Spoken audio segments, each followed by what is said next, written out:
Welcome to a place beyond the stars, a place where dreams drift softly and the night whispers stories of wonder.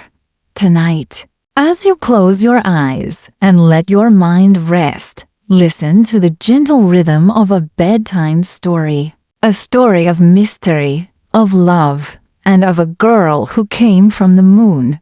Breathe in and let go of the day. Let the stars guide your dreams, and the soft voice of the night help you sleep.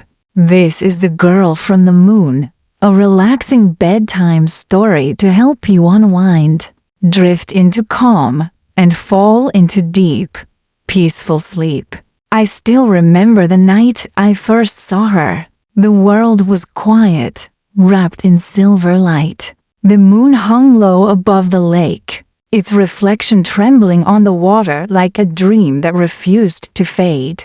I had gone there to be alone, to escape the noise, the rush, the constant ache of living among people who never really saw me. But that night, I felt as if someone or something was watching back. The air was cold, sharp against my skin. My breath came out in small clouds. I sat by the edge of the wooden dock, my legs dangling over the dark water, my mind floating somewhere between thought and sleep. Then a ripple disturbed the surface, just one at first, then another. Like footsteps made of moonlight. I frowned, thinking it was a fish or the wind. But then I saw her. She rose from the lake as if the water itself had shaped her. Her hair shimmered, not wet, but glowing faintly, catching every glint of the moon above. Her eyes were wide, soft and silver, like reflections of the sky. She looked human, yet not quite. Every movement was slow, fluid, as though gravity had forgotten her. I didn't move. I couldn't. My voice got stuck somewhere in my throat. She just looked at me for a moment, and I had the strange feeling that she was trying to remember me, like we'd met before, long ago, in some other lifetime. "You shouldn't be here," I finally whispered. Her lips parted in the faintest smile. "Neither should you," she said, her voice like a breeze moving through chimes. For a long while, we didn't speak. She just stared at the moon as though it was calling to her. I noticed she wasn't wearing any shoes. Her feet barely touched the dock. It was like she was afraid of the earth beneath her. "Are you real?" I asked. She tilted her head.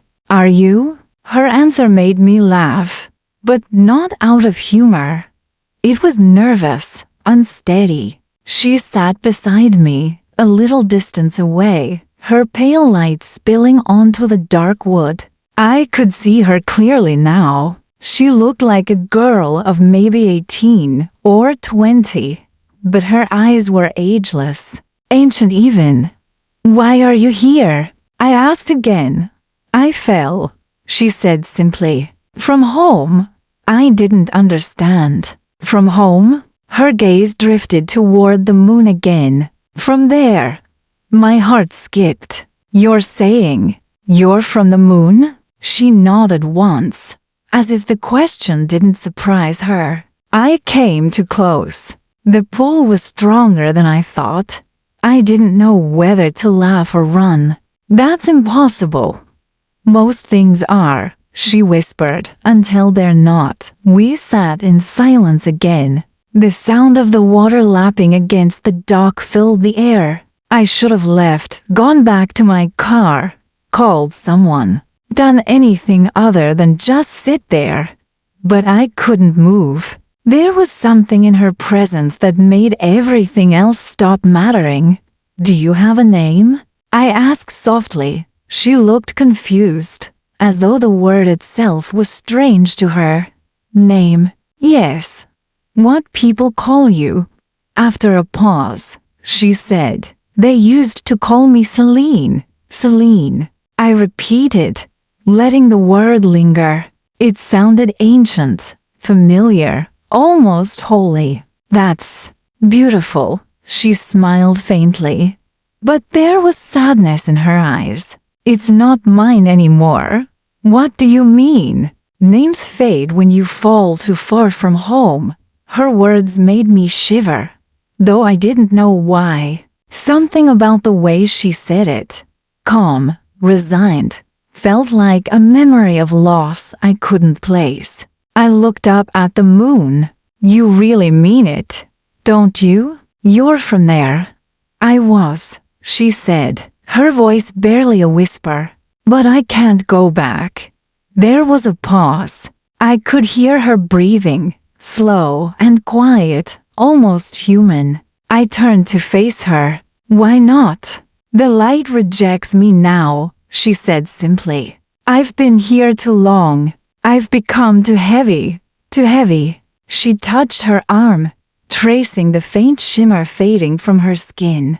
The longer I stay, the more of your world I take into me. Your gravity, your air, your sadness. It makes me forget the way home. Her words felt like poetry, and yet I could feel the weight of truth behind them. So, you're trapped here? Not trapped, she said, her eyes meeting mine again. Just left behind. A cold wind brushed past us. The reflection of the moon rippled again, breaking into fragments. I felt something ache deep in my chest, a strange mix of awe and pity. Can I help you? I asked. She smiled, not the kind that brings joy, but the kind that hides sorrow. You already are, she whispered. I didn't know what she meant, but I didn't ask again. We sat there until the sky began to pale, the first hints of dawn creeping over the horizon. Her light began to fade with it. You'll disappear when the sun comes, I asked. She nodded. The light burns me. I belong to the dark. I wanted to stop her, to ask 100 more questions, but she was already beginning to blur, her outlines softening like mist. Wait, I said, standing quickly. Will I see you again? Her voice came like an echo carried by the wind. If you remember me, I'll find you. Then she was gone. I stood there long after she vanished, staring at the place where she had sat. The water was still again, the moon nearly gone. It could have been a dream. Maybe it was. But when I looked down, I saw something glowing faintly between the boards of the dock. A single, silver feather, shining like a piece of fallen light. I picked it up. It was warm, and for the first time in years, I felt less alone. That was the night I met Celine, the girl from the moon. I couldn't stop thinking about her. Every night after that first encounter, I went back to the lake, waiting, watching, listening. It had become a strange ritual. I'd sit there, shivering in the cold, staring at the surface that once reflected her light. But she never came back. Not for days, not for weeks. At first, I told myself it had been a dream, a vivid illusion painted by loneliness and moonlight. But then I'd take out that feather, the silver one I found between the boards of the dock. It still glowed faintly, soft as breathing. It didn't fade, no matter how many nights passed. That was how I knew she had been real. I kept it hidden in a small glass jar on my bedside table. Some nights, I would watch it before sleeping, letting its shimmer fill the room. It made the shadows softer. It made the world feel almost safe again. But it also made me restless, because every time I looked at it, I could hear her voice, faint, almost like the sound of water moving over stones. If you remember me, I'll find you. So I remembered. I remembered the way her eyes had reflected the stars, the way her words seemed to bend the silence around them, and I waited. Then, one night, something changed. It was a night like any other, quiet, silver, the air sharp with cold. I sat by the window of my apartment, watching the moon through the glass. I'd stopped going to the lake after too many lonely visits. The world outside had started to look the same, distant, uncaring. I'd begun to wonder if maybe she'd been right when she said she didn't belong here. Maybe I didn't either. I was about to turn away when the lights flickered. Once, twice. My phone screen glowed suddenly, though I hadn't touched it. A single notification appeared. Incoming transmission. Unknown source. My breath caught. I blinked, thinking it was some kind of glitch. But then the message began to type itself out on the screen, letter by letter. "The stars are calling you again." My heart pounded. The message vanished as soon as it appeared. I tried to screenshot it, but it was gone, like it had never existed. I looked around the room, half expecting her to appear right there, her silver glow painting the walls. But I was alone, still. I couldn't shake the feeling that she had somehow reached out, through the air, through whatever thin thread still connected her world and mine. That night, I dreamt of her. In the dream, I was standing in the same place, the dock, the lake, the moon, but everything looked different. The water was thicker, luminous, like liquid light. The air shimmered with floating dust that glowed when I breathed. And then I saw her. She stood across the water, barefoot, her hair floating weightlessly. But she wasn't the same. Her glow was dimmer now, her face pale and tired. She looked fragile, almost human. "Celine," I called. My voice echoed strangely, bouncing around the dream like sound underwater. She turned, and for the first time, I saw fear in her eyes. "You shouldn't be here," she said. "You called me." I answered. "You sent me a message." She shook her head. "No, I tried to warn you." "Warn me about what?" The dream trembled, as if the world itself had flinched. Behind her, the moon began to crack, faint lines of light splitting across its surface. She looked over her shoulder, then back at me. "They're listening," she whispered. "You must forget me." "Forget you? I can't." Before I could finish, something pulled her back. A shadow, vast and silent, like a hand made of smoke. She screamed my name, her voice stretching and fading as she vanished into the light. I woke up gasping. The room was dark. The air felt thick, almost heavy. I looked over at the bedside table, the jar where I'd kept her feather. It was glowing brighter than ever, pulsing softly like a heartbeat. I got up and unscrewed the lid. The feather floated for a second, then slowly lifted into the air. My breath caught in my throat.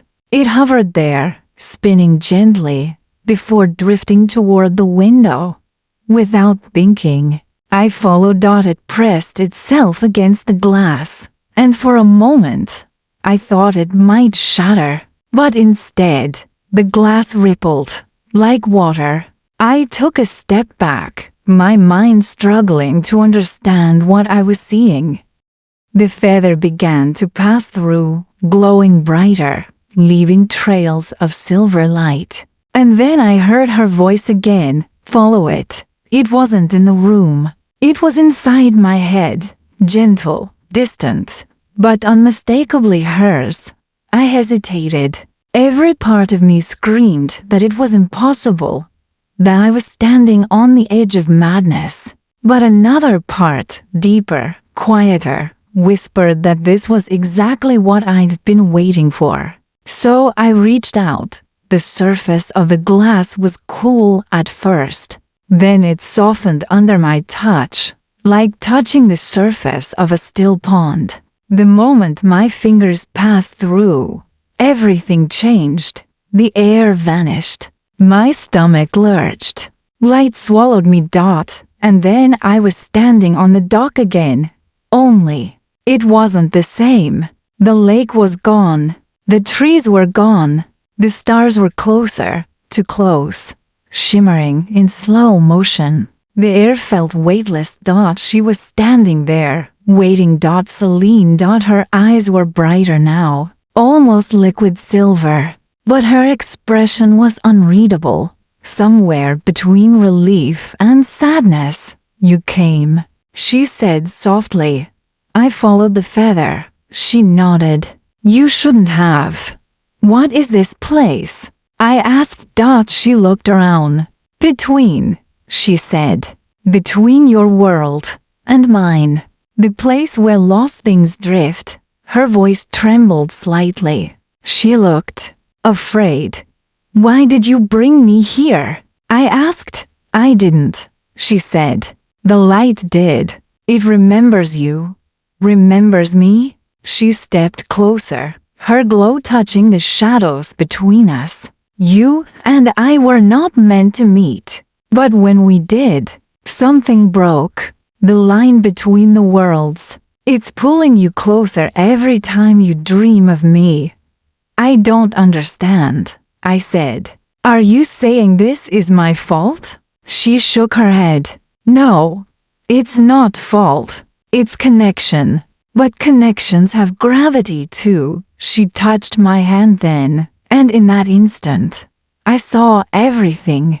The surface of the moon beneath her feet, the silver oceans that shimmered without wind, the towers of glass and light. A city not made of stone or metal, but memory. Her people, luminous, floating, speaking through thoughts, not words. And then, the fall, a light breaking, a voice calling her name as she drifted away. Then, darkness. When I opened my eyes, she was watching me. Now you know, she whispered. Why I can't go back. Why you must forget. But I couldn't forget. Not now. Not after seeing it. Celine, please. I started. But the world around us began to tremble again. The stars flickered. The dock started to dissolve beneath our feet. They're coming, she said suddenly, her eyes wide. You have to wake up. What do you mean wake? Everything exploded into light. I opened my eyes in bed, gasping again, drenched in sweat. My heart pounded so hard I thought it would break through my ribs. The room was spinning. But on the floor beside me lay the jar, shattered. And the feather was gone. Only one faint trace of silver light remained, glowing on my palm like the ghost of a touch.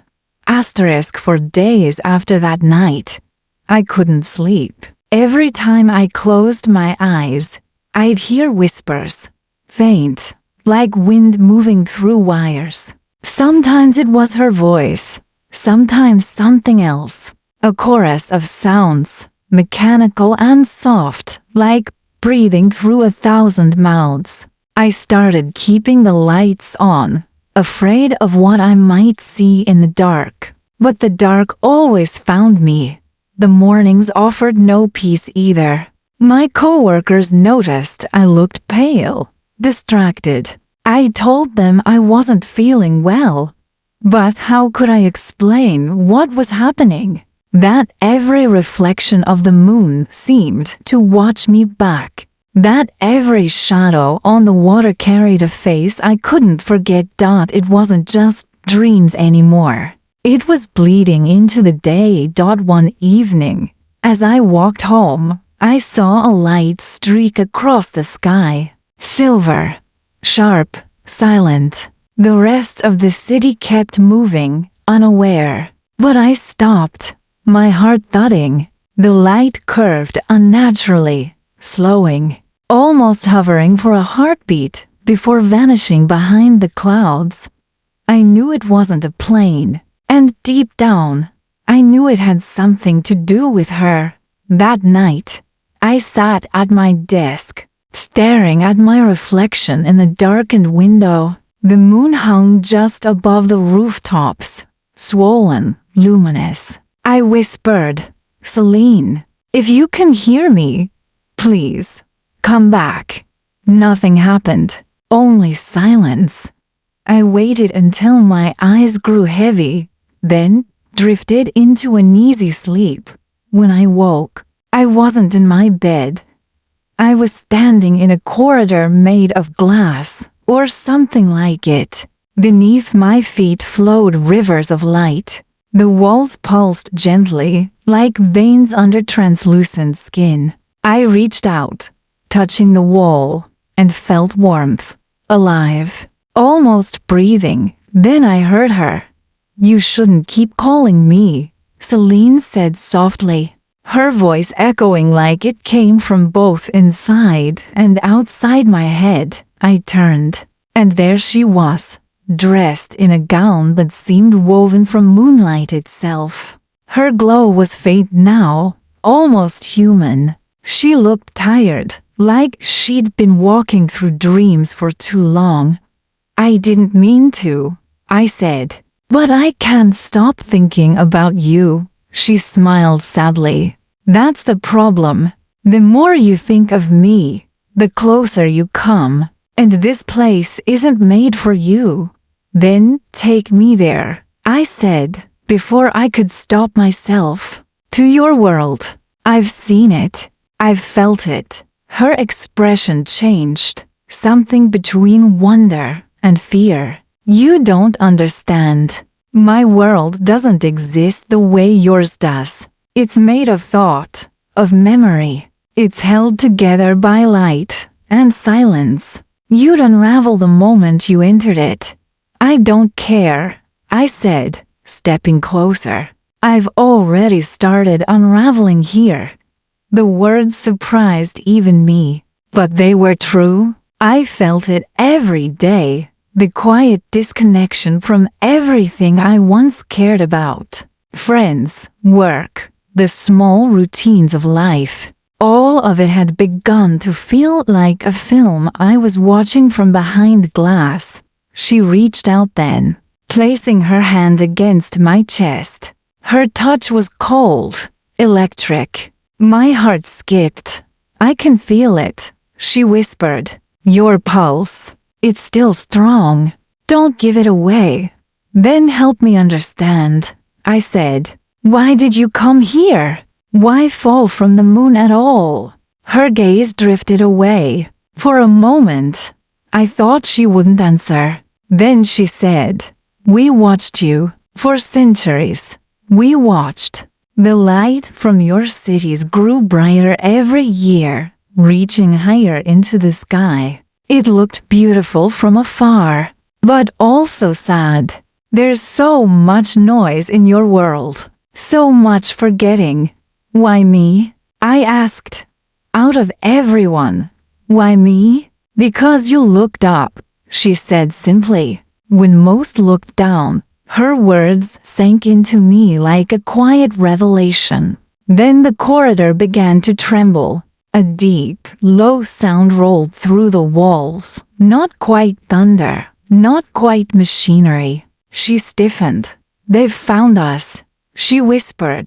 "Who?" She grabbed my hand. "Don't move. Don't speak." The air shimmered. Shapes began forming in the light. Tall, thin silhouettes, almost human, but not quite. Their eyes burned white. They didn't walk. They drifted. I could feel them scanning us. Not with sight, but something deeper, like they were reading the space around our thoughts. Celine closed her eyes.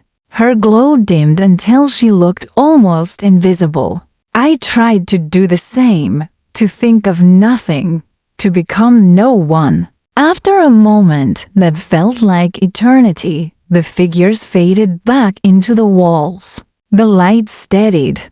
Celine exhaled. They're gone. Who were they? I asked. The Watchers, she said. They guard the threshold between our worlds. They don't allow the lost to speak to the living. Then why did you? Her voice softened. Because I was lonely. I stared at her, at the quiet sadness behind her words. So was I. Something shifted between us then, a fragile understanding. She looked up at me, and for the first time, I saw her eyes not as reflections of the moon, but as windows to a vast emptiness filled with longing. You shouldn't stay, she said. If you stay too long, they'll notice again, and this place will pull you apart. But if I go, I'll forget, I said. You told me I would. She hesitated. Then remember something small. A sound, a light, a feeling. That's all you'll need to find me again. Her hand brushed against my face, light as air. Close your eyes, she whispered. I obeyed. When I opened them, I was back in my bed, sunlight spilling through the curtains. The city hummed outside as if nothing had happened. But when I looked at my hands, I saw faint trails of silver dust clinging to my fingers. It shimmered for a moment, then faded. The following nights blurred together. I couldn't tell where dreams ended and waking began. The whispers returned, softer now, like lullabies. Sometimes, I'd see her silhouette in the corners of my room, fading whenever I turned the light on. Once, I thought I saw her standing by my window, looking down at the city. Her reflection was faint, but her voice was clear. Don't let them see you looking for me. Then she was gone again. I tried to distract myself. Work, books, long walks through empty streets. But everything reminded me of her. Every reflection of the moon on glass. Every flicker of light on the water. And then, one night, I saw it. A mark on my wrist. At first, it looked like a shadow, a smudge. But under the light, it shimmered faintly. A crescent, thin and silver. I touched it. It was warm. And for the briefest second, I heard her voice again, whispering from somewhere far beyond the stars. You're beginning to remember. I froze. Celine. But there was no answer. Just the silence of the room, and the faint hum of something unseen, like the heartbeat of a distant world waiting for me to listen. That night, I couldn't help but think that maybe she hadn't fallen by accident. Maybe she had been sent. Or maybe she wasn't the only one. Because when I looked up at the moon through my window, I saw not one, but two faint lights flickering across its surface, moving like eyes that had just opened. And I knew, deep down, that whatever had begun between us wasn't over. It was only just beginning. It's strange how quickly loneliness becomes a companion. I began to talk to the moon every night, as if it were a person. No, as if it were her, the girl from the moon. I didn't even know if she existed, but the idea of her kept me sane. I would sit on my porch, wrapped in my mother's old blanket, eyes fixed on that pale glow in the sky, and whisper to it as though it could hear me. Sometimes, I swore I saw the light pulse faintly, like a heartbeat responding to mine. My nights grew longer. Sleep eluded me. I'd lie awake imagining her face, soft silver hair that floated like mist, eyes reflecting the stars. A voice like distant music echoing in the void. I didn't know where these details came from, but they felt real. Too real. Then, one night, I heard a sound, a faint humming, so delicate it blended with the wind. I followed it outside, barefoot, feeling the cool earth under my feet. The sky shimmered, and the moonlight seemed to pour thicker than usual like liquid silver, cascading across the field. In the center of that glow, a silhouette appeared. My breath caught in my throat. It was a girl. She was standing still, her hair rippling as though underwater, her eyes fixed on me with a calm so deep it was almost sorrowful. I couldn't move. The night felt suspended, like time had taken a deep breath and forgotten to exhale. "Who are you?" I whispered. My voice trembled. Her lips parted, but instead of words, I heard a sound, something between a sigh and a song. My mind struggled to understand, but somehow my heart did. It wasn't language, it was emotion, loneliness, wonder, a kind of ancient sadness. I took a cautious step forward. The moment my foot crossed into the silver light, I felt warmth rush through me. Not heat, exactly, more like the feeling of being seen for the first time. The field around us disappeared, replaced by soft mist and stars swirling in slow motion. I could no longer tell if I was awake or dreaming. She reached out her hand. It was trembling slightly, as if she wasn't sure I would take it. Against every rational thought, I did. Her skin felt cool, but alive. In that touch, something passed between us, a flicker of memory, not mine, but hers. I saw flashes, a city of glass domes beneath the moon's surface, 1,000 voices whispering goodbyes, a blinding flash of light, and then silence. I gasped and fell to my knees. She knelt with me, her expression filled with something close to regret. "You fell," I said hoarsely. "Didn't you?" Her eyes shimmered like water, and for a moment, I thought I saw tears. But they floated upward, tiny orbs of silver, drifting toward the sky. She nodded slowly. I didn't know what that meant, but deep inside, I understood one thing. She wasn't meant to be here. The humming grew louder, and the light began to pull her backward, as though the moon was reclaiming its lost child. Desperation surged through me. I tried to hold her hand tighter, but my fingers slipped through like mist. "Wait," I cried. "Don't go yet." She mouthed something, 3 words I couldn't hear, but somehow felt in my chest. Then she was gone. The light vanished, the field returned, and I was left alone under a silent moon. But that night, I knew it wasn't over. The connection between us had been real to real, and I could still feel her presence lingering like a whisper inside my heart. The girl from the moon had found me, and something told me she would come back. The following days felt like a dream I couldn't wake from. I went through the motions of life, eating, working, sleeping, but everything had lost its meaning. Every moment seemed hollow without that strange silver light. Without her, I didn't even know her name, but her absence felt like grief, the kind that lingers, quiet and suffocating, just behind your ribs. I started spending my nights outside again. The moon became my only companion, hanging above me like a reminder of everything I couldn't reach. Sometimes, I thought I saw her shadow ripple across its surface, like a memory replaying on the edge of the sky.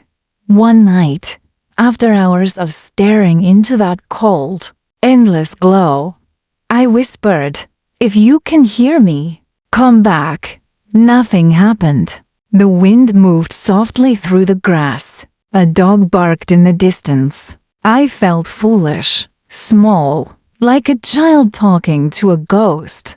But then something shifted. The air trembled, and a thin beam of silver light spilled across the horizon. It wasn't bright or sudden, more like a quiet breath. It drifted toward me, winding through the dark like it knew exactly where I stood. I didn't move. I just let it reach me. The moment it touched my hand, I felt it again, that same warmth, that same pulse that wasn't quite human. I closed my eyes, and the world slipped away. When I opened them, I wasn't on Earth anymore. I stood in a vast, translucent space where the ground glowed faintly under my feet. The sky, or what looked like the sky, was made of swirling silver mist and distant orbs of light. My breath caught in my throat. It was silent, too silent, like the air had never known sound. And then I saw her. She was standing beside what looked like a mirror made of light. Her back turned to me. Her hair flowed around her like ribbons of moonlight, and her reflection shimmered faintly in the mirror's glow. "You came back," I said, my voice echoing strangely in that stillness. She turned slowly. Her eyes, soft, sad, and filled with something unearthly, met mine. For a moment, I saw a faint smile touch her lips, but it was gone before it could settle. "I didn't know if I could," she said. Her voice, it wasn't spoken, it was felt, like the sound of your own heartbeat echoing in your mind. "Where are we?" I asked. She looked around, her gaze distant. "Between worlds," she said, a memory of what was once home. Her words made no sense, yet they fit. Everything about her felt like a half-remembered dream that somehow made perfect sense. When you stopped trying to explain it, I took a hesitant step forward. "Why me? Why did you find me?" Her expression softened. "Because you were listening," she said. "Most people stopped listening to the sky long ago." Her hand reached out, barely grazing mine. "Your world is loud," she whispered. "Ours is fading." There was pain in her voice, a sorrow that didn't belong to this universe. I wanted to ask her more what she meant, who ours was, but the light around us began to tremble. Cracks of shadow appeared in the silver ground, like fractures in glass. Her face turned pale. "It's not time yet," she said urgently. "Time for what?" I asked. She didn't answer. Instead, she stepped closer, pressing something cold and metallic into my hand. When I looked down, I saw a small orb, no bigger than a marble, glowing faintly blue. "If the sky falls quiet," she said, "listen for this." Before I could ask what she meant, the light shattered. I fell backward into darkness, and the last thing I saw was her face, fading like the reflection of a star in water. When I woke, I was back in the field. The grass was wet with dew. My hand still closed around the glowing orb. The moon hung above, silent and watchful. I didn't know what the orb was, or why it pulsed softly with light every few seconds, but I knew one thing for certain. She wasn't gone. Not yet. And somehow, the moon was trying to tell me something. For 3 nights, I didn't sleep. Every time I closed my eyes, I saw her face hovering behind the darkness, calm, sorrowful, impossibly distant. The small glowing orb she left me sat on my desk, pulsing like a heartbeat. Every few seconds, a pale blue shimmer moved through it, so faint it could almost be imagined. I kept wondering if it was alive. Sometimes I thought I heard it whisper, not words, more like the sound of breath underwater, the echo of something that wanted to speak but didn't know how. I tried recording it, but nothing came through the microphone. The orb wasn't something that belonged to this world. On the fourth night, when the moon was full, it started to glow brighter. A soft hum filled the room. It vibrated against the wooden desk, trembling like it had a pulse. I reached out and touched it. The light flared instantly, flooding my room with silver dot, and then silence. The air changed. Gravity felt weaker. The floor stretched farther away. I looked around, and my room began to dissolve, the walls melting into mist. In their place appeared a vast silver plane, the same as before, the same one between worlds. I wasn't surprised this time. A part of me had been waiting for it. She stood there again, the girl from the moon. But now she looked different. Her light was dimmer, her hair drifting slower as though time was pulling her apart. "You found it," she said, her voice softer than before.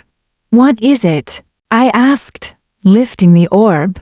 "It's a key," she said, "to memory, to truth, to everything that's left of us." Her words chilled me. "Us," I repeated. She nodded, stepping closer. "We were like you, once.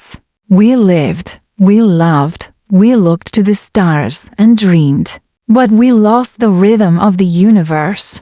We forgot how to listen. And when the silence came, we faded." I stared at her, unable to look away.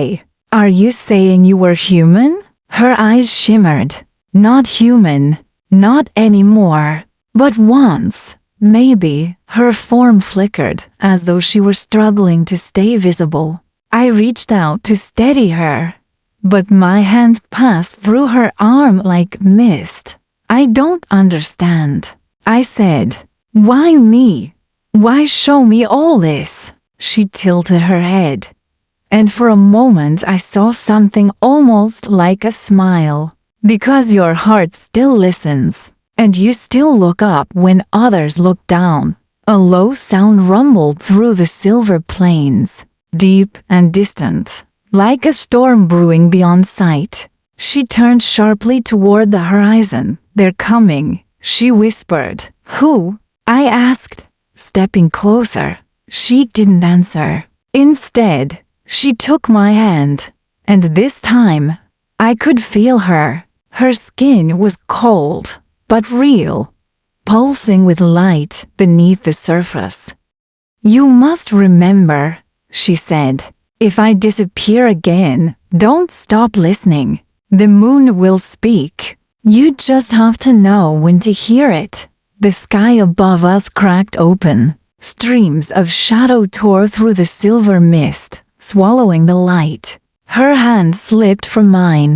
I tried to hold on, but she was being pulled away, her voice fading into static. "Wait," I shouted. "Tell me your name." For the first time, her voice echoed clearly, a whisper carried on the collapsing air. "Lunara."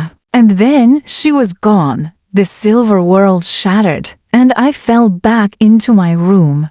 The orb clattered onto the floor, rolling to a stop beneath the window. Outside, the moon hung lower than before, larger, brighter, almost alive. As I stared, a single word formed on the window's fogged glass, glowing faintly in pale light. "Listen." And just like that, the hum returned, soft, rhythmic, almost like a lullaby drifting down from the stars. I sat there for hours, not moving, afraid that if I blinked, I'd miss what came next. The hum from the orb didn't stop. It was low and constant, vibrating softly through the night air like the earth itself was breathing in sync with it. I sat beside it for hours, waiting for something, a voice, a message. a sign. But nothing changed except the rhythm. It was almost hypnotic, like a lullaby sung by something not meant to exist. At some point, I must have fallen asleep beside the window. When I woke, the room was filled with moonlight. Everything glowed faintly silver, the curtains, the floor, even my hands. For a moment, I thought I was back in that other place again, the one between worlds. But no, I was still home, only different. The orb had stopped humming, but its glow was steady now, brighter than before. And then I noticed something strange. Symbols. Tiny, shifting patterns of light floated inside it, like stars rearranging themselves into strange, repeating shapes. They weren't letters or numbers, but they had rhythm, like a language written in pulse and shine. I stared at it, entranced, and a quiet voice in the back of my mind whispered, "She's speaking." "Lunara," I said softly, leaning closer. "Is that you?" The light pulsed once, slow, deliberate, then twice, faster. A shiver ran down my spine. It was communication. I didn't know how I understood it, but somehow I did. It was as though the meaning was being transmitted directly into me, not through my ears, but through something deeper, a place where thought and feeling met. Her message came in fragments. "Listen, the silence is breaking. The moon remembers. We are not gone." I repeated the words aloud, each one heavy and strange. "We are not gone." I felt a rush of cold air sweep through the room. The curtains stirred, though the window was closed. The moonlight flickered, and for just an instant, I saw her reflection in the glass. Not solid, not whole, but there. "Lunara," I whispered, my breath catching. Her reflection moved, eyes searching mine through the glass. Her lips parted, but no sound came. I pressed my hand against the window, and she mirrored it from the other side. The moment our palms aligned, the orb flared. My body froze, not from fear, but from the strange sensation of being pulled into directions at once. My thoughts were no longer just mine. I could feel her. Images flooded my mind, flashes of memory not my own. A city bathed in silver light, towers made of glass that hummed softly like living things, a sky filled with two moons, and people, beings with eyes that glowed faintly blue, walking through streets that shimmered like starlight.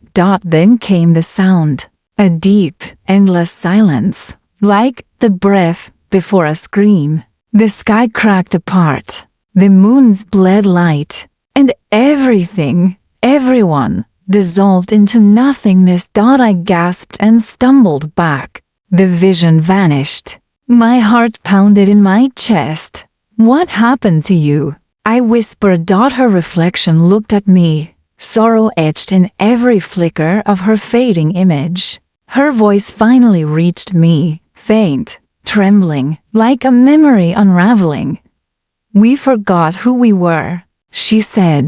"We forgot how to listen, and the silence consumed us." Tears blurred my vision. "Why show me this?" "Because you can still hear," she replied.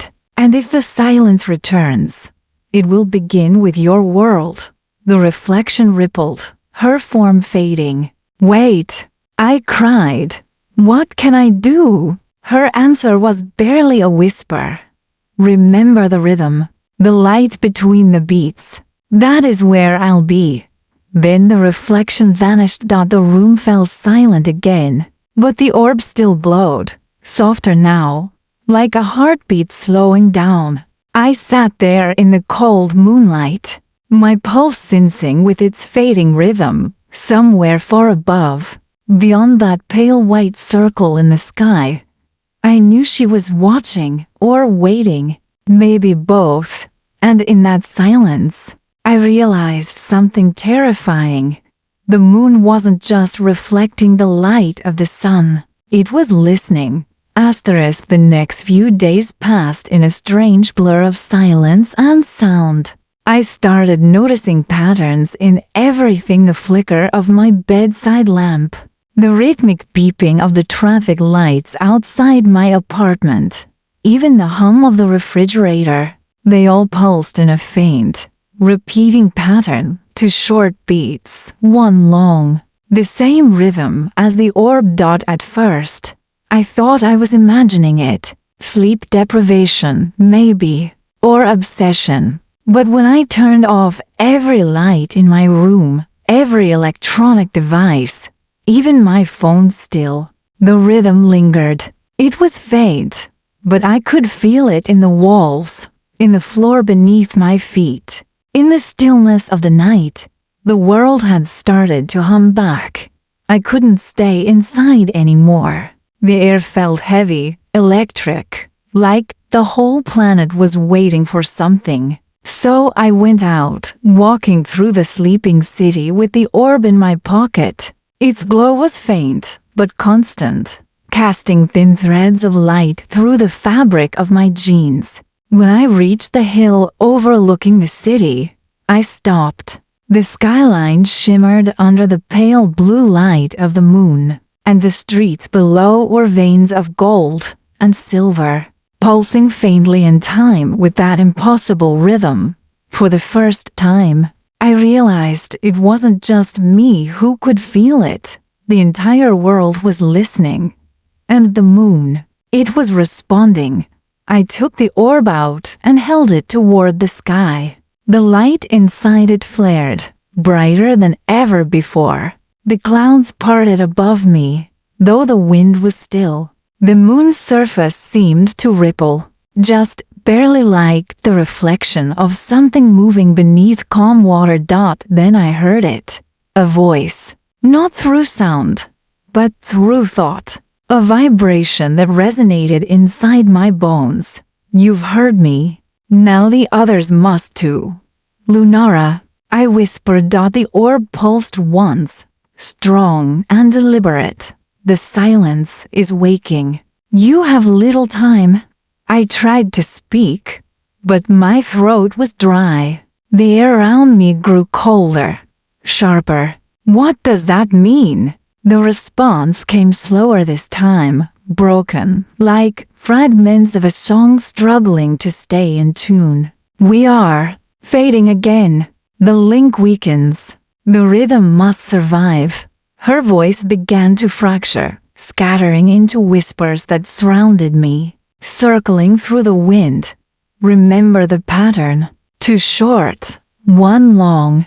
The heartbeat of memory. Then, everything went still.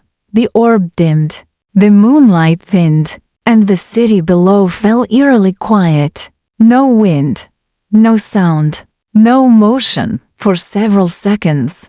I thought the world had stopped. Then, every street light flickered at once. Twice short, once long. Two short, one long.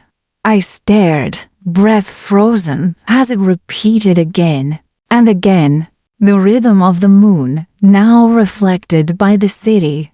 The hum returned, louder this time. It wasn't just in my head. It came from everywhere: cars, wires, windows, even the ground beneath my feet. The whole world was vibrating to that same mysterious pulse. And somehow, I knew this was only the beginning. When I finally turned to go home, I caught sight of something that made my blood run cold. Across the horizon, the moon looked closer. Not metaphorically, literally closer, larger. Too large and faintly etched into its silver surface. I could almost see shapes, structures, towers, maybe ruins. A ghost of a city glowing beneath the lunar dust. The one I'd seen in my visions. Lunara's home. It wasn't gone. It was waking up. I didn't tell anyone what I saw that night. Who would believe me if I said the moon was waking up, that its dead surface shimmered with the ghosts of a forgotten city? I could barely believe it myself. But the next morning, the world started to notice. Every major news outlet was talking about the same thing: unexplained signals, faint rhythmic pulses detected by observatories all over the planet. Some claimed it was solar interference. Others whispered about alien communication. But I already knew what it was. Too short. One long, the heartbeat of memory, Lunara's rhythm. Everywhere I went, I felt it. Streetlights flickering in that pattern. The hum of electricity pulsing through wires. Even the wind seemed to move with it, brushing my skin in invisible waves. It wasn't random. It was deliberate, spreading quietly, synchronizing everything. And people were starting to feel it too. By the third day, reports flooded social media. Anyone else can't sleep? Why does the moon feel so close? I keep hearing this strange humming sound. Then the dreams began. It started with me. I closed my eyes that night and found myself walking through silver mist again. But this time, I wasn't alone. Dozens of others were there, all of them standing still, staring up at a sky filled with twin moons. They didn't see me. They were caught in something, frozen between breath and thought. The mist swirled around them, shaping images of towers, bridges, flowing rivers of light. And at the center of it all stood Lunara. She looked different again, stronger, brighter, not as fragile as before. Her eyes found mine instantly. "You brought them," she said softly. "They're listening." "Who are they?" I asked, glancing around at the silent crowd. "They are your kind," she said. "Dreamers, like you. They have heard the rhythm. It spreads through the pulse of your world." Her gaze turned toward the glowing sky. "But the silence follows. It always does." I took a step closer. "You said we have little time. What happens when the silence comes?" She hesitated. The light around her dimmed slightly. "When we forgot how to listen, the silence devoured us. It erased sound, thought, memory. Only echoes remained. If your world loses its rhythm," she paused, her eyes full of grief, "it will forget itself too." "Then tell me how to stop it," I said. "Tell me what to do." Her hand reached out, and the mist stirred. Between us, an image formed, the orb, glowing brighter than ever before, floating above a vast sea of stars. "The rhythm must be amplified," she said. "It must live through your people before the silence reaches you. It must become part of your world." "I don't understand," I said. "How?" She looked down at my chest, my heartbeat, still trembling in my ribcage, still beating in that same rhythm she had given me. "It already has," she whispered, "but you must keep it alive." The light around us began to pulse faster. The dream trembled, edges fracturing like glass under stress. "They're waking up," she said. "They will not remember me, but they will remember you. Wait," I shouted as she began to fade. "Lunara," her voice echoed faintly in the collapsing dream. "When the moon calls again, follow the light." And then I woke up. My heart was pounding in my chest, two short beats, one long.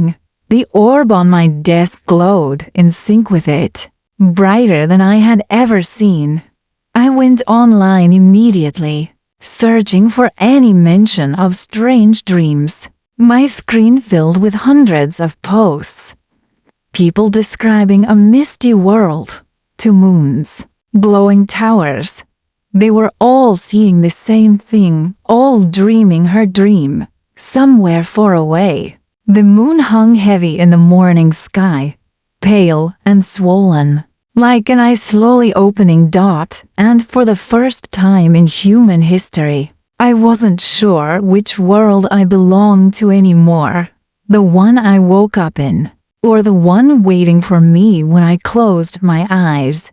Asterisk, by the time the world realized something was wrong, it was already too late to call it coincidence.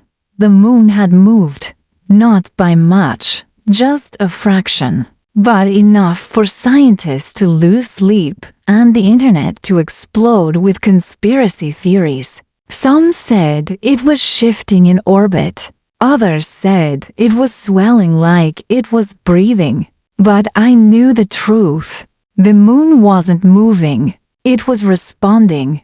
The rhythm was everywhere now. You could hear it in the hum of power lines, in the flicker of digital screens, even in the pauses between thunderclaps during a storm. The sound wasn't loud, but it was constant, like the universe had started keeping time with something ancient and forgotten. And then people began to change. It started subtly, soft whispers of intuition, strangers finishing each other's thoughts, groups of people across continents dreaming the same sequences. A silver plane, twin moons, Lunara standing at the edge of an endless sky. News anchors laughed about the moon dream phenomenon, but behind the humor, there was fear. Governments tried to control the panic. They shut down discussions online, blocked dream forums, and called it a collective psychological event. But when the static began seeping into live broadcasts, flickering lights behind anchors forming the pattern to short, one long, they couldn't hide it anymore. The world was listening to the same heartbeat. And I was hearing her voice even when I was awake. The first time it happened, I was walking home from the lab where I'd been helping analyze some of the lunar signal data. The night was unusually bright, the kind of brightness that doesn't belong to the Earth. The orb in my pocket warmed suddenly, like it recognized something nearby. Then, her voice came through, soft, inside my head, but clearer than ever before. You've opened the path. I froze mid-step. My breath hitched. Lunara. The street around me blurred slightly, as if the air itself was trembling. Her words filled me like an echo expanding inside my chest. Your world is awakening too quickly. The silence will notice. What is the silence? I whispered. There was a pause, a trembling one. It is what comes when light forgets its rhythm, when a world forgets how to listen. Her tone grew fainter, each word dissolving like mist. It's coming again. My hands shook. Tell me what to do. Keep the rhythm alive. Spread it. Let them remember. Only then can the bridge hold. The line went quiet. Bridge? Between what? I looked up at the moon, impossibly bright, close enough to make me dizzy. For a moment, I thought I saw movement across its surface again.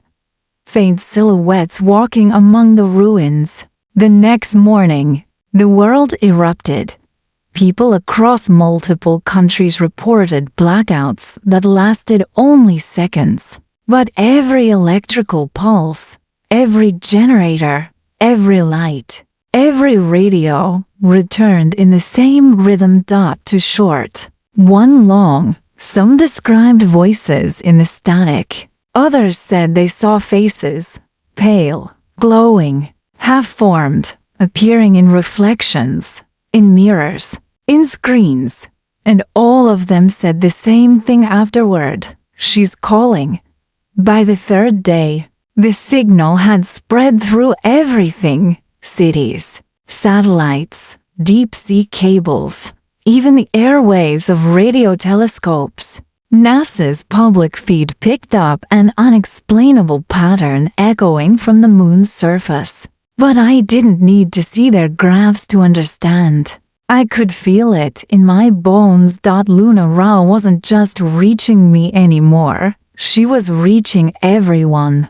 That night, I sat at my desk with the orb in my palm. It was hot now, pulsing fast, too fast, like a heart under strain. Lunara, I whispered. What happens when the rhythm spreads to all of us? The air shifted, and her voice came back, trembling like light on water.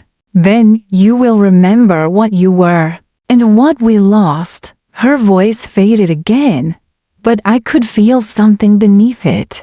A sorrow so deep it didn't belong to one person. As I looked up, I realized the moonlight pouring through my window wasn't white anymore. It was blue. The same shade as the orb. It spilled across my walls, my floor, my hands, painting everything in that impossible hue. And for a single, impossible moment, I saw something reflected in my window. Not me, but a figure standing on a distant plain beneath two moons. She was reaching out, and behind her, shadows moved. I didn't sleep that night. How could I? The moonlight itself seemed alive, moving across my room like it had a pulse of its own. I sat on the edge of my bed, the blue glow bathing everything in a faint shimmer, and held the orb tightly against my chest. Every few seconds, it throbbed in rhythm with something I could feel inside me, deep and steady. Too short, one long. By dawn, I wasn't sure whether the world outside had changed, or if it was just my eyes that had learned to see differently. The city was quieter than usual. Too quiet. No birds, no hum of early traffic. When I stepped outside, the air had a strange metallic taste. A fog had settled overnight. Not the gray kind that hugs the streets, but a faint, luminous mist, bluish, faintly shimmering, as if the moon had exhaled, and its breath hadn't gone away. People stood on their porches, staring at the sky. The sun was out, but it looked dimmer, as if it were behind glass. I could see the unease on their faces. They didn't understand what was happening, but they could feel it. That same vibration, that low pulse under everything. Then came the sound, a soft, deep hum rolling across the horizon. It wasn't thunder. It wasn't mechanical. It was alive. Windows rattled. Dogs howled. Every car alarm went off at once, all in sync, all in rhythm. Too short, one long. The pulse of the moon. I clutched the orb so hard my knuckles went white. Lunara, I whispered under my breath. What's happening to us? No answer. Instead, my phone vibrated in my pocket. I pulled it out, the screen flashing erratically. The news feed was full of chaos, global signal disruptions, skies turning faintly blue in multiple cities, waves of dizziness reported by millions. And then, one short video clip, a broadcast from a Japanese observatory. It showed the moon's surface. And what I saw made my heart stop. A vast crack, stretching from one crater to another, glowing with the same soft blue light. It pulsed visibly, like a heartbeat. And then, movement, something, flowed from the crack. Not light, not dust. It was like liquid moonlight, drifting outward, forming shapes that resembled wings, or veils, or perhaps shadows. The connection froze. My phone went black. That's when I heard the voice again. Not in my head this time. Outside. It begins. The voice was soft, but resonant. like a note played on the edge of the wind. I turned sharply, and there she was. Luna Ra. Not in the orb, not in a dream. She stood across the street, barefoot, her silver hair drifting as though underwater, her skin faintly glowing in the daylight. People walked past her without reaction, as if she wasn't really there, as if she existed between the layers of the world. I took a shaky step toward her. Lunara, what's happening to the moon? What's happening to us? Her eyes, ancient and bright, found mine. The bridge is forming. Your world is remembering. But so is the silence. The way she said silence, it felt like the air folded inward. I could almost hear it, or rather not hear it. An absence so dense it became sound. Tell me what it is, I pleaded. Her gaze softened. When creation sings too loudly, something always listens. The silence devours rhythm. It unthreads life. It already consumed my world once. She stepped closer, and for a heartbeat, I felt warmth radiating from her presence. You have to keep the rhythm alive, human. It's the only shield left. How? My voice broke. Tell me how. Her fingers reached toward my chest, hovering just above, where the orb pulsed beneath my shirt. It's inside you now. You're its keeper. When I woke up, everything felt heavier, like gravity had thickened overnight.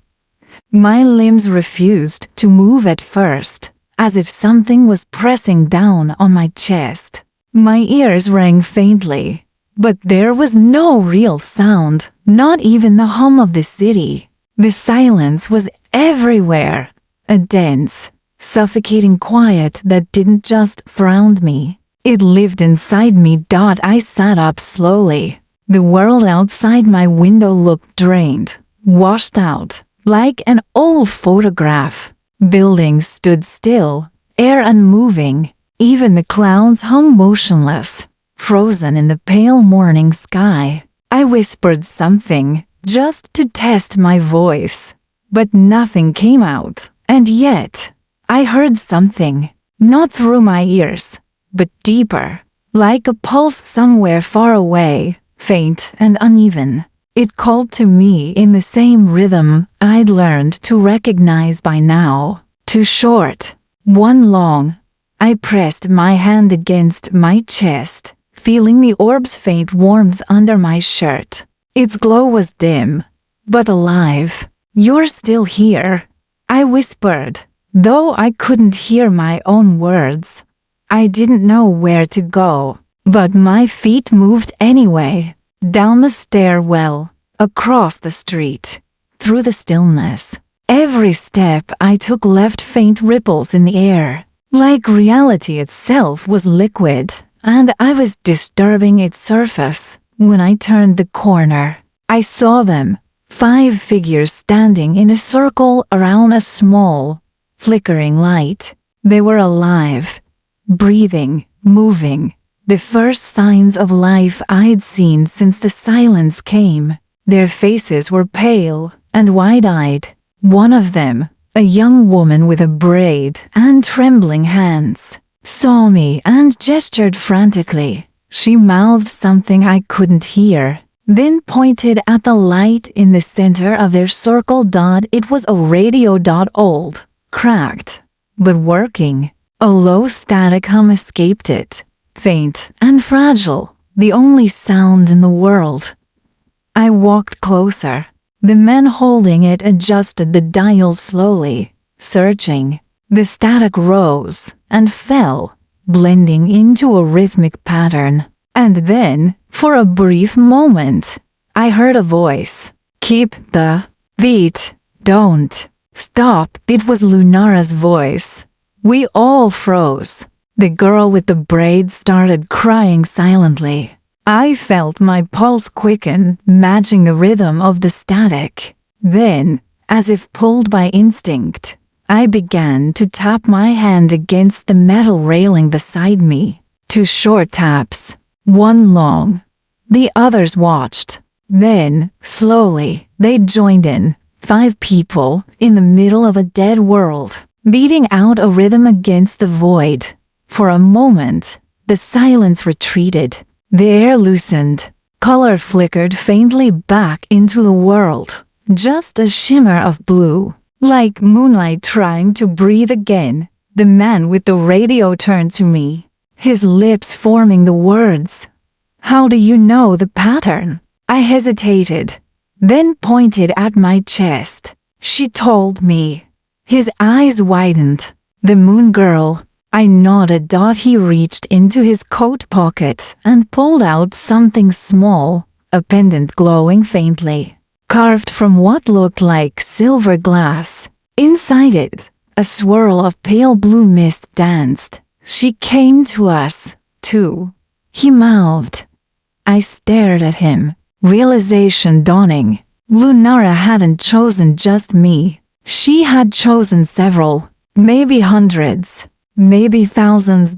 We were keepers of the rhythm, and the silence was hunting us. Before I could react, the world shifted. The air grew sharp, colder, vibrating with an invisible tension. Shadows lengthened unnaturally, and then, from the far end of the street, the silence took form. It didn't look like a creature. It looked like a distortion, a void bending everything around it. Light bent as it passed through it, as though even photons were afraid. It moved slowly, not walking, but unraveling forward, threads of black unraveling from its edges. The girl with the braid screamed, but again, no sound came. The static from the radio flickered violently, and the glow of the pendant in the man's hand dimmed. I shouted, "Keep the rhythm," even though my voice couldn't be heard. I slammed my hands against the railing again. 2 short, 1 long. 2 short, 1 long. The others joined, desperate, panicked, but unified.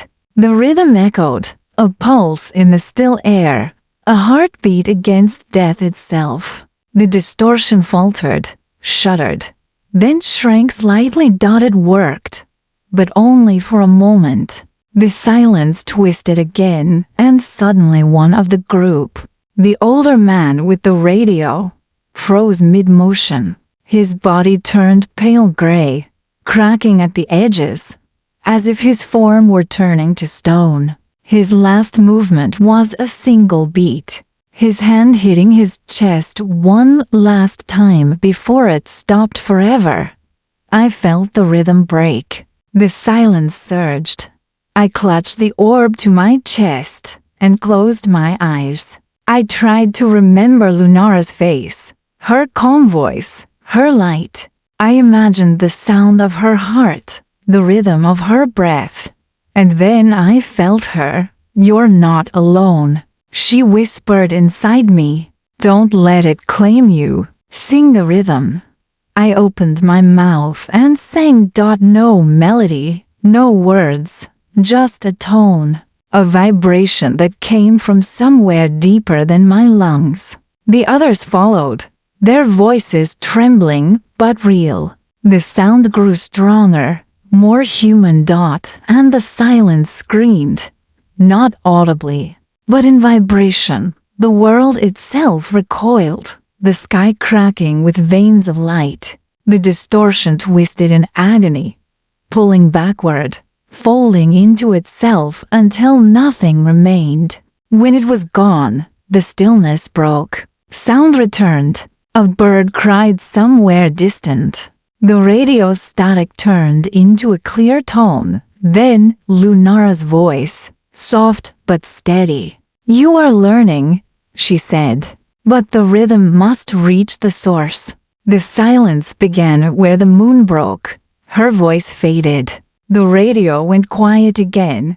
The girl with the braid turned to me, her eyes wide, her lips trembling. "The moon," she mouthed. "We have to go there." I nodded. My pulse matched the rhythm again. 2 short, 1 long. For the first time, I understood. This wasn't just about survival. It was a war between sound and silence, between heartbeat and void. And we were the last voices left to sing. We left the city before dawn, though dawn itself had stopped meaning much anymore. The sky was neither dark nor light, it hovered somewhere in between, frozen in that colorless hour that never truly begins or ends. The silence still haunted the air, waiting, watching. But for now, sound existed. Our rhythm had bought us time. There were 5 of us left.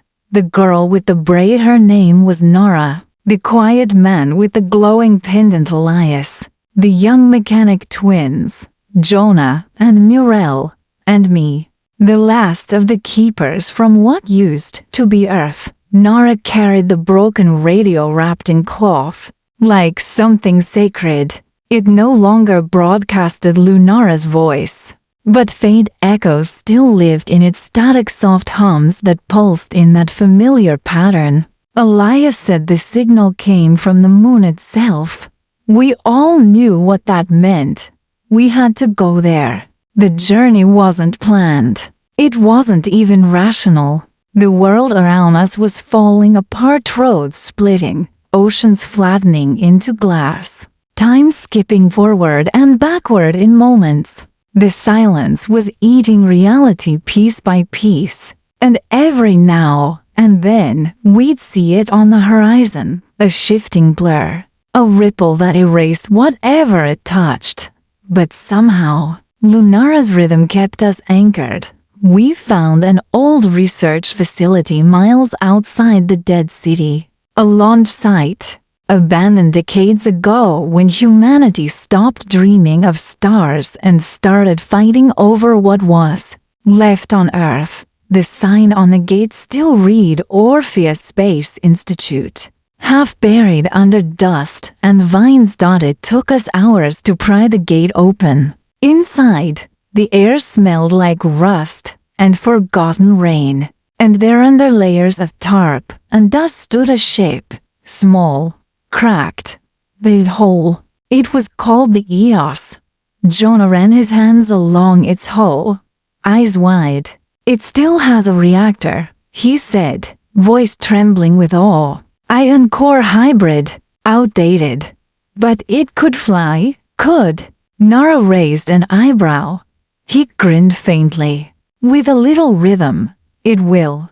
We all smiled at that, a rare thing now. For the first time in days, hope felt like something real. The silence didn't reach us inside the facility. Maybe the metal walls blocked it. Maybe the moonlight streaming through the cracks scared it off. Whatever it was, it gave us the time we needed. We worked through the endless twilight, patching circuits, sealing hull fractures, rewiring power cores. Sometimes, when exhaustion pulled at me, I'd hear Lunara's voice, soft, close, as if she stood just behind my shoulder. "You're close," she whispered once. "But remember, the silence feeds on despair. It will twist what you love most." I didn't ask her what that meant, because I already knew. That night, while the others slept on the cold floor, I walked outside. The air shimmered faintly with blue dust moonlight particles. Elias called them. The orb in my chest hummed softly in response. The moon loomed larger than ever, cracked, bleeding faint light. And there, just barely visible through the fracture, something moved. I froze. It wasn't shadow this time. It was a figure, human-shaped. It looked like me. My reflection, my echo? No.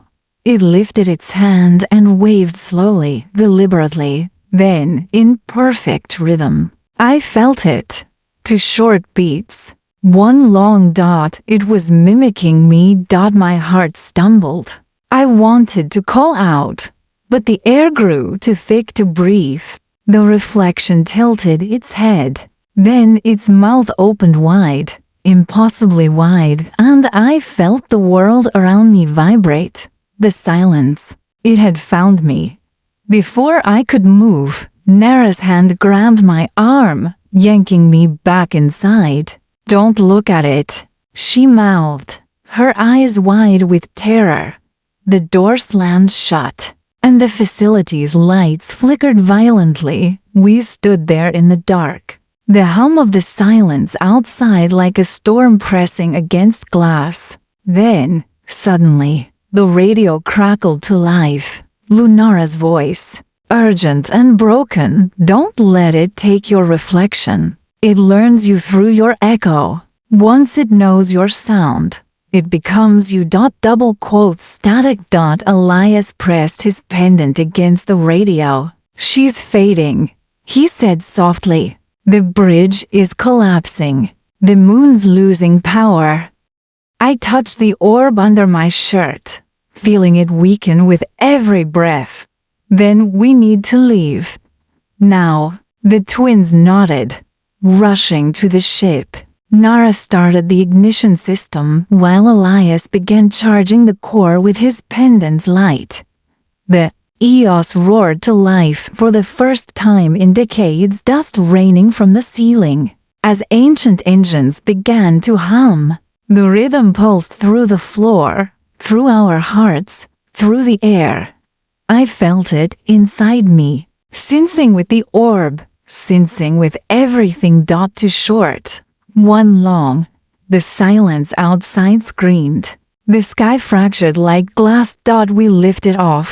The earth, below, shimmered once, then dimmed, its last echoes of color fading into gray. Clouds stilled. Oceans flattened. And then we broke through the atmosphere. For the first time in my life, I saw the stars as they truly were: vast, endless, weeping light over a dying world. And hanging ahead of us, huge, broken, bleeding light, was the moon. Lunara's world. Her prison. Our destination. As we crossed into the void, the ship's calm crackled faintly. I leaned in, heart racing. And in the softest voice imaginable, almost like a lullaby, Lunara whispered, "Welcome home." When I woke that morning, everything felt lighter. The room was still dim with the gentle hue of early dawn, but for the first time, the silence didn't feel empty. I could still sense her, not as a vision, not as a sound, but as a quiet warmth in the air. It was like the lingering scent of rain after a storm, invisible, yet real. I walked to the window and looked up at the pale moon fading in the brightening sky. It looked smaller now, distant, but beautiful. I whispered softly, "Are you still there?" And though no answer came, I didn't feel alone. Her last words echoed in me. "You are more than the earth that holds you." I didn't fully understand them at first, but as days turned into nights, I began to see what she meant. Every time I looked at the stars, I felt something awaken inside me, a pull toward the unknown, a connection that stretched beyond what eyes could see. Sometimes, at night, when the world was quiet and the moon hung low, I'd close my eyes and hear faint music, soft, like the hum of distant light. Maybe it was just memory. Maybe it was her. I started writing everything down, every dream, every whisper, every detail of the night she came. My friends thought I was lost in imagination again, but I didn't try to convince anyone. How could I? Some truths live quietly between reality and wonder, where proof is too small to reach. One evening, I walked back to the same hill where we first met. The air smelled of wild grass, and the sky shimmered with pale silver light. I sat there for hours, waiting for something, though I didn't know what. Maybe I wanted to see her again. Maybe I just wanted to feel her presence one more time. The stars brightened, the air grew still, and for a moment, I felt it. A brush of light against my skin, soft as breath. And then, faintly, I heard her voice, not outside, but within me. Don't wait for me. Just look up. I smiled through tears. I always will. As the moon climbed higher, I realized something. She had never really left.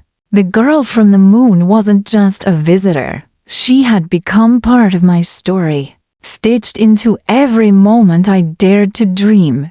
Now, when I lie awake at night, I whisper to the stars as if they're listening. And sometimes, when the world is still and sleep hovers near, I feel a pulse, slow, steady, and familiar, like the heartbeat of the moon itself. And I know, wherever she is, she's looking back too. Asterisk, it's been months since that night on the hill. Life has gone on. People laugh, work, argue, and dream. The world moves with its ordinary rhythm. But something inside me has changed forever. Every night, before I sleep, I step outside and watch the moon rise. Sometimes it's a perfect circle, glowing like a promise. Other nights, it's only a thin silver line, as if the sky itself is whispering secrets it can't fully tell. There are moments when I almost believe she'll return, that I'll look up and see her again, standing in that soft light, eyes full of distant stars. But then I remember what she said. Don't wait for me, just look up. So I do. I've learned to listen to the silence between heartbeats. That's where she lives now, in the quiet spaces of thought, in the hush of dreams. Sometimes, when I close my eyes, I can still feel her presence, not as a ghost, not as a memory, but as something eternal, a connection that doesn't need words. One night, not long ago, I had a dream. I was floating, not on Earth, not in space, but in a place where sound was made of light. The stars shimmered like living things, and ahead of me, she was there, smiling, her hair drifting like silver waves. She didn't speak, but somehow I understood that it wasn't goodbye. It never had been. When I woke, I felt an unexplainable peace. I couldn't prove a dream was real, but I didn't need to. Some truths don't belong to logic, they belong to wonder. Now, whenever I tell this story, the story of the girl from the moon, I speak softly, as if she might still be listening. Maybe she is, maybe she isn't, but I like to think that somewhere out there, on the edge of that glowing world, she looks back at Earth and remembers me too. And when I finally drift to sleep, I imagine her voice, calm, distant, and full of light, whispering across the darkness. Close your eyes. You're home among the stars now. The night breathes. The moon glows. And I just let go.